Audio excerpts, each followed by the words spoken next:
எல்லாருக்கும் வணக்கங்க. இன்னைக்கு நான் பிளெயின் காரக்குழம்பு சட்டுன்னு செய்யலாம் அந்த காரக்குழம்பு. ஏன்னா வெளியில போயிட்டு வந்துட்டோம்னா, அது சட்டுன்னு நம்ம செய்யலாம். அதுக்கு தேவையான பொருள், ஒரு 4 பேருக்கு சாப்பிட்றதுக்காக வேண்டி 4 தக்காளி வச்சுருக்கேன், 3 வெங்காயம் வச்சுருக்கேன், கருவேப்பிலை, கொத்தமல்லி வச்சுருக்கேன். இப்போது இந்த மூ 2 தக்காளியும் 2 தக்காளியும் 2 வெங்காயமாக போட்டு இந்த தேங்காயில் போட்டு இந்த தேங்காய் வச்சுருக்கேன். இது ஒரு தேவை எவ்வளோ 4 பேருக்கு தேவையோ அந்த தேங்காய் வச்சுருக்கேன். இதில் 2 தக்காளி போட்டுட்டு இது கூட இந்த 2 வெங்காயமாக போட்டுட்டு நல்லா நைஸாக அரைக்கணும். அரைச்சிட்டு அதுக்கப்புறம் நம்ம தாளிப்பு கொடுக்குறப்போ அதுக்கு தேவையானது இந்த ஒரே ஒரு வெங்காயம் மட்டும், அது கூட சின்ன வெங்காயம் இருக்குது. அதுக்கப்புறம் இந்த 2 தக்காளி இருக்குது. இந்த 2 தக்காளியும் இந்த 2 வெங்காயமாக தான் நான் தாளிப்பு கொடுக்கறதுக்கு நான் இதை தாளிப்பேன். இதை அரைக்கணும். அரைச்சிட்டோம்னா தான் அந்த குழம்பு சட்டுன்னு கடகடன்னு ஆகிடும். நம்ம எங்கன்னா வெளியில் போயிட்டு வந்தோம்னா யோசிக்க வேண்டியது இல்லை என்ன செய்கிறது அப்படின்ட்டு. இது 4 ஸ்பூனு, இந்த சின்ன ஸ்பூனு தான் இது. இந்த 4 ஸ்பூனில் மிளகாய்த்தூள், குழம்பு மிளகாய்த்தூள், மஞ்சப்பொடி வச்சுருக்கேன், கடுகு வச்சுருக்கேன், கடுகு தூக்கலாக கொஞ்சம் வெந்தயம் வச்சுருக்கேன். ஏன்னா வெந்தயம் கொஞ்சம் போட்டால் தான் அது கொஞ்சம் வாசனையாக நல்லா மணமாக இருக்கும். அது கொஞ்சம் நல்லா ப்ரௌனாக நல்லா வதங்கணும். இப்போ அது கூட குழம்பெல்லாம் கொதித்த பிறகு இந்த நாட்டு சர்க்கரை அது கொஞ்சோன்னு போடணும். அந்த ஃப்ளேவர் நல்லாயிருக்கும், சூப்பராக இருக்கும் அது. அதனால் அது வேறு ஒன்றும் இல்லைங்க. இப்போ புளி கொஞ்சம் தேவையானது புளி. இந்த குழம்புக்கு புளி எவ்வளவோ அவ்வளோ, ரொம்ப புளி வேண்டாம். சும்மா நான் 4 பேருக்கு தேவையானது தான் செய்கிறேன். அதனால் இவ்வளோ புளி போதும். இந்த புளி போதும். இந்த புளி மட்டும் நம்ம அந்த குழம்புக்காக யூஸ் பண்ண போகிறோம். அவ்வளோதாங்க. இதுதான் சிம்பிள் சட்டுன்னு செய்கிற ப்ளைன் தேங்காய் அரைச்சி ஊற்றி காரக்குழம்பு. நான் இப்போ தாளிப்பு கொடுக்க போகிறேன். இப்போ வெங்காயம் நல்லா பொன்னிறமாக வந்துடுச்சு. இப்போ நான் தக்காளி போட்டுக்கிறேன். தக்காளி போட்டு நல்லா வதக்கிக்கிறேன்.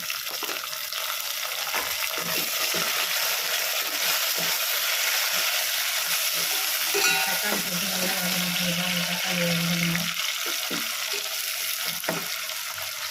இப்போது 2 தக்காளி 2 வெங்காயம் தேங்காய் பச்சை இல்லையா, அதை அரைச்சி அது விழுத வச்சுருக்கேன். இப்போது புளியை ஊற வச்சுருக்கேன். புளி ஊற வச்சுருக்கேன். அவ்வளோதான். இவ்வளோ வதங்கினா போதும். இப்போ அந்த மல்லிப்பொடி போட்டுப்போம், மிளகாத்தூளை போட்டுப்போம். கொஞ்சம் காரம் கொஞ்சம் கூடுதலாக இருந்தால் தான் நல்லாயிருக்கும். அதனால் அந்த மிளகாய் பொடியை போட்டுட்டு நல்லா வதக்கிடுவோம். அப்போ தான் அந்த ஒரு ரெட்டிஷான ஒரு கலரு ஒரு நல்லா இருக்கும் குழம்பு.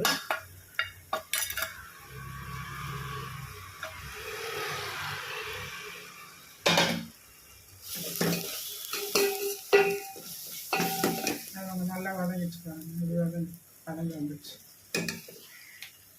இப்போ நம்ம இந்த புளியை கரைச்சிக்கலாம். இந்த புளியை கரைச்சி இதில் ஊற்றிட வேண்டியதுதான். இது கொஞ்சம் கொதிக்கணும். எவ்வளோ உங்களுக்கு நாளைக்கு நான் 4 பேருக்கு தேவையானது குழம்பு வைக்கிறேன் நான். உங்களுக்கு எவ்வளையோ அதுக்கேற்ற மாதிரி நீங்கள் வெங்காயம், தேங்காய் விதை, தக்காளி அதெல்லாம் கொஞ்சம் கூடுதலாக வச்சு அது மாதிரி வீட்டில் எவ்வளோ பேர் இருக்கிறீங்களோ அதுக்கு தகுந்தா போல் செஞ்சுக்கலாம். இப்போ ஒன்றுமே இல்லைங்க. அதுதான் இது கொதிக்க கூட தேவையில்லை. இப்போ நம்ம வெங்காயம் தக்காளிலாம் அரைச்சி வச்சுருக்கோம்ல, அந்த விழுதை அந்த விழுதை இதில் போட்டு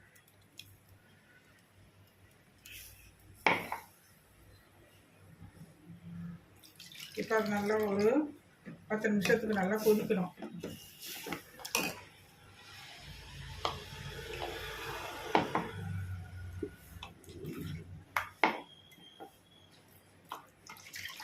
நல்லா கொதிக்கணும். நல்லா கொதிச்சு வந்தோன்னா நம்ம கொத்தமல்லி போட்டுருவோம். ஒரு 5 நிமிஷம் 10 நிமிஷம் கொதிக்கணும்.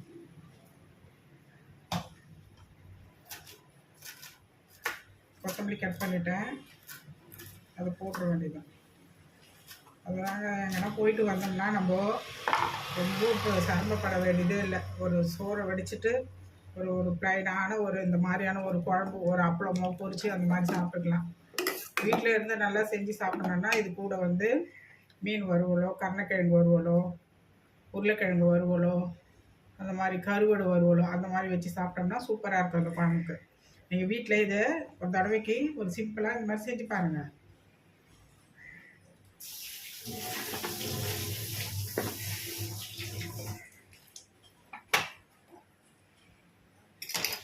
அவ்வளோதாங்க. இப்போ அந்த கொதி வரப்போகுது. இப்போ அந்த நாட்டு சர்க்கரை வச்சுருந்தோம் இல்லையா, அந்த நாட்டு சர்க்கரையை போட்டுருக்கோம். அவ்வளோதான். வெறும் சட்டுன்னு செஞ்சிடலாம். அவ்வளோதான் பாருங்கள். சட்டுன்னு செஞ்சிடலாம். அந்த குழம்பே ரெடி ஆகிடுச்சு. குழம்பு அவ்வளோதாங்க. இது வீட்டில் செஞ்சு பாருங்கள். இந்த குழம்பு செஞ்சு பார்த்துட்டு அது எப்படின்னா எனக்கு சொல்லுங்கள். இது சட்டுன்னு செய்கிற குழம்பு. அது ரொம்ப பிரமாதம் ஒன்றும் கிடையாது. சின்ன பிள்ளைங்க யாருன்னா சொல்லி கொடுத்தோம்னா அவங்க செஞ்சு முடிச்சுடுவாங்க. இது காரக்குழம்பு நல்லா சூப்பராக டேஸ்ட்டாக நல்லாயிருக்கும். இது மறுநாளைக்கும் வச்சு சாப்பிட்லாம், கெடாது, நல்லாயிருக்கும்.